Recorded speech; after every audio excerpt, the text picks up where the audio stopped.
कि रूस ने यूक्रेन में मौजूद नेटो के 20% हथियारों को पूरी तरह से तबाह और बर्बाद कर दिया है। भयंकर युद्ध के बीच में ये यूक्रेन के लिए बहुत बड़ा नुकसान माना जा रहा है। हैरानी की बात तो ये है कि यूक्रेन को नेटो ने 20 लाख करोड़ के हथियार अब तक दिए हैं। बावजूद इसके यूक्रेन की सेना पूर्वी और दक्षिणी यूक्रेन में रूस से बुरी तरह हार रही है। हालात ये हो चले हैं कि कई फ्रंटलाइन पर अब यूक्रेनी सैनिक सरेंडर तक करने को मजबूर होते जा रहे हैं।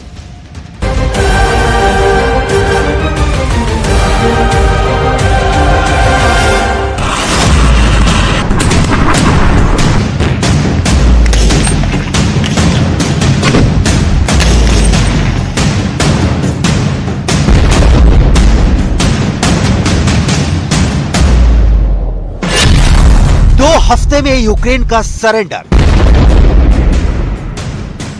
यकीन करना मुश्किल है, लेकिन रूस का यह दावा बिल्कुल सही साबित हो रहा है कि नाटो के हथियार अब यूक्रेन के लिए ही काल बन चुके हैं।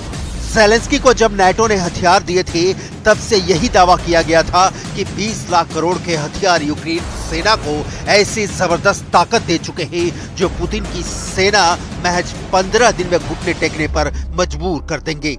लेकिन देखिए, पिछले 4 महीने से रूस चुन चुन कर नाटो के हथियारों को यूक्रेन की जमीन पर तबाह कर रहा है। अब तो दुनिया के कई डिफेंस एक्सपर्ट ने यहां तक दावा कर दिया है कि पिछले 2 हफ्ते में रूस ने यूक्रेन के 20% हथियारों को तबाह करके रख दिया है। हम आपको आगे बताएंगे कि कैसे रूस ने यूक्रेन को मिले हथियारों को तबाह किया है और क्यों नाटो अब यूक्रेन को और ज्यादा घातक हथियार देने से मना कर रहा है। 20% हारा नाटो। दक्षिणी और पूर्वी यूक्रेन में तो यूक्रेनी सेना को पिछले 2 हफ्तों में जबरदस्त नुकसान हुआ है। हालात ये हो गए हैं कि करीब 1000 किलोमीटर की फ्रंट लाइन पर रूस ने 12 गुना हमले तेज कर दिए हैं। यूक्रेन की सेना रूस की सेना से आमने सामने की जंग के बजाय तोप, टैंक और रॉकेट से हमले ज्यादा कर रही है। डिफेंस एक्सपर्ट के मुताबिक यूक्रेनी सेना ऐसा इसलिए कर रही है क्योंकि आमने सामने की जंग में पिछले 10 दिनों में यूक्रेन के 7000 सैनिक मारे जा चुके हैं। इसलिए यूक्रेनी सेना सबसे ज्यादा तोपखाने का इस्तेमाल कर रही है, जबकि नाटो यूक्रेन पर दबाव बना रहा है कि रूसी सेना पर घुसकर हमला करो ताकि रूसी सेना से यूक्रेन के इलाके छीने जा सके। लेकिन जैसे ही यूक्रेनी सैनिक रूसी सेना से सीधा मुकाबला कर रहे हैं, या तो बहुत बड़ी संख्या में मारे जा रहे हैं या फिर यूक्रेनी सैनिक सरेंडर कर रहे हैं। रूसी सेना का दावा है कि पिछले 5 दिन में सैकड़ों यूक्रेनी सैनिक सरेंडर कर चुके हैं। पूर्वी और दक्षिणी यूक्रेन में चल रही भीषण जंग ने यूक्रेन की कमर तोड़कर रख दी है। 2 हफ्ते में यूक्रेन का सरेंडर। पुतिन ने पिछले 3 हफ्तों से यूक्रेन के दक्षिणी और पूर्वी इलाकों पर सबसे ज्यादा खौफनाक हमले किए हैं। हैरानी की बात तो यह है कि रूस की सेना नाटो के हथियारों के पीछे हाथ धोकर पड़ी है। नाटो के Leopard 2 tank, Challenger tank, HIMARS rocket और पैट्रियट मिसाइल सिस्टम को धमाकों के साथ उड़ाया जा रहा है। अब तक यूक्रेन का 45% तोपखाना रूस तबाह कर चुका है, जबकि यूक्रेन को नाटो से मिले 31% हथियार कारखाने में मरम्मत के लिए भेजे जा चुके हैं। इधर पुतिन के हवाई और जमीनी हमलों ने यूक्रेन के टैंकों का कचूमर निकाल कर रख दिया है। रूस के दावों के मुताबिक यूक्रेन के दर्जनों टैंक जोरदार धमाका से उड़ा दिए जा रहे हैं, जिसमें से कई टैंक धमाकों की वजह से पेड़ पर लटक गए और कई जमीन में दफन हो गए। पुतिन का धमाका, पेड़ों पर लटके नाटो टैंक। इस वक्त रूस ने 250 लड़ाकू विमान और 3000 टैंकों से यूक्रेन के पूर्वी और दक्षिणी इलाके में कोहराम मचा रखा है। ओडेसा, खार्किव में यूक्रेन के बंदरगाह से लेकर बस्तियां तक तबाह हो चुकी हैं। पूर्वी यूक्रेन के ज़पोरिज़िया में रूस ने कुछ इलाकों में 12 किलोमीटर तक कब्जा कर लिया है। ऐसे में सवाल उठ रहे हैं, तो फिर यूक्रेन को मिले नाटो से हथियार क्या कर रहे हैं? क्या नाटो के हथियार रूसी सेना के सामने नाकाम हो रहे हैं? पश्चिमी मीडिया की एक रिपोर्ट में नाटो के हथियारों पर सनसनीखेज दावा किया गया है। जंग के लिए यूक्रेन को नाटो अब तक 20 लाख करोड़ के हथियार दे चुका है। नाटो से करीब 500 टैंक यूक्रेन को मिल चुके हैं, जबकि 2000 से ज्यादा बख्तरबंद वाहन यूक्रेन को नाटो से मिले हैं। इसके अलावा अमेरिका का पैट्रियट मिसाइल सिस्टम और हिमास रॉकेट भी यूक्रेनी सेना इस्तेमाल कर रही है। लेकिन हैरानी की बात यह है कि नाटो के ये सभी घातक हथियार रूस के सामने टिक नहीं पा रहे हैं। रिपोर्ट में दावा किया गया है कि अब तक नाटो के 20% हथियार रूस तबाह कर चुका है। नाटो के 20% तबाह हुए हथियारों में अमेरिका का पैट्रियट मिसाइल सिस्टम, हिमास रॉकेट और जर्मनी का लेपर्ड 2 टैंक भी शामिल है। इसके अलावा अमेरिका का ब्रैडली बख्तरबंद भी रूस ने तबाह कर डाला है। Говорив сьогодні з генеральним секретарем НАТО Єнсом Столтенбергом. Тематика очевидна – це виконання домовленостей, яких ми досягли на саміті Альянсу у Вільнюсі. Пріоритет незмінний – це якнайшвидше вступ в НАТО, коли дозволять безпекові умови. Лише це надійно гарантувати.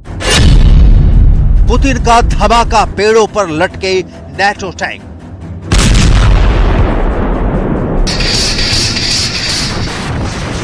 पूर्व से दक्षिण तक पिछले 24 से 36 घंटे के अंदर रूसी सेनाएं यूक्रेनी सेना पर भारी पड़ती दिख रही हैं। हारते और पिटते यूक्रेन की हालत देखकर America, France, Britain, Germany, Poland जैसे नाटो देश भी यूक्रेनी सेना के काउंटर अटैक को लेकर बेहद नाराज होने लगे हैं। उन्हें ऐसा लग रहा है कि यूक्रेन अपने युद्ध में नाटो को जानबूझकर इतना ज्यादा फंसा रहा है ताकि नाटो को रूस के खिलाफ सीधा युद्ध करने के लिए मजबूर होना पड़े। रूस ने जिस तरह से यूक्रेन के खार्किव में ट्रिपल अटैक किया है वो हैरान करने वाला है। 1 लाख सैनिकों के साथ लगभग 1000 टैंकों से हमला नाटो और यूक्रेन के होश उड़ाने वाले साबित हो रहे हैं। इधर ज़ेलेंस्की ने नाटो पर भड़कते हुए साफ कह दिया है कि अगर 72 घंटे में बिगड़े हालातों को नहीं संभाला गया तो फिर कुछ भी हो सकता है।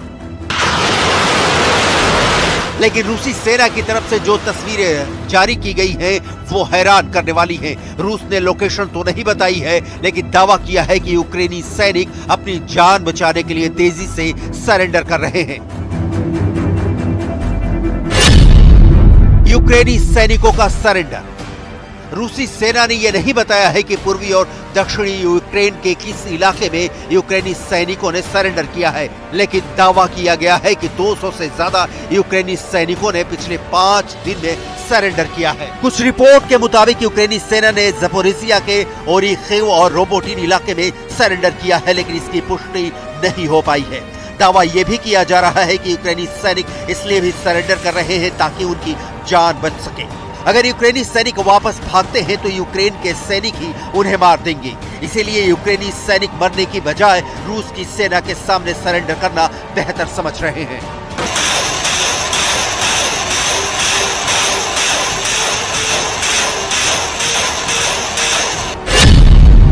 दो हफ्ते में यूक्रेन का सरेंडर। В Запорожском направлении после провала наступления вооруженные силы Украины севернее населенного пункта Работино Запорожской области вооруженными силами Российской Федерации нанесены сосредоточенные удары высокоточным оружием большой дальности। रूस का यहां तक दावा है कि महज 4 दिन की प्रचंड जंग में ज़पोरिजिया की लिमन फ्रंट लाइन पर रूसी सेना ने 12 किलोमीटर इलाके पर कब्जा कर लिया है। ज़पोरिजिया के ओरिखेव और रोबोटिन यूक्रेन पर पिछले 24 घंटे में पुतिन ने 2 तरह के हमले बेहद तेज कर दिए हैं। हम आपको बता दें, रूस की सेना ओदेसा और खार्किव में अलग अलग टारगेट पर हमला कर रही है। पहले खार्किव के बारे में समझ लीजिए।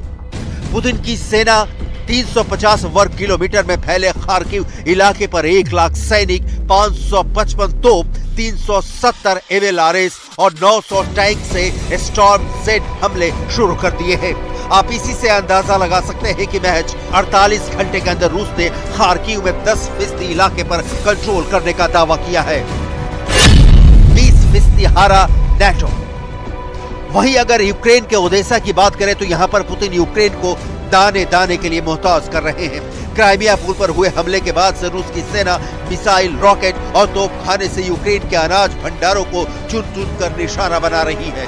रूस के दावों के मुताबिक उनकी सेना ने ओदेसा के गोदाम में भरा हुआ 70,000 टन अनाज तबाह कर डाला है, जबकि ज़ेलेंस्की का दावा है कि रूस ने 10 लाख टन अनाज भीषण हमलों में बर्बाद कर दिया है। यहाँ तक कि रूस ने यूक्रेन का 60,000 टन अनाज अपने कब्जे में ले लिया है। Сьогодні я з главою уряду Ірландії. Він був в Україні з візитом. Ірландія – один з найбільших енергійних наших партнерів в Європі. І хоч країна нейтральна, ірландці не залишаються нейтральними до моральних викликів. В умовах такої агресії вони чітко на світлому боці історії і допомагають нам як політично, так і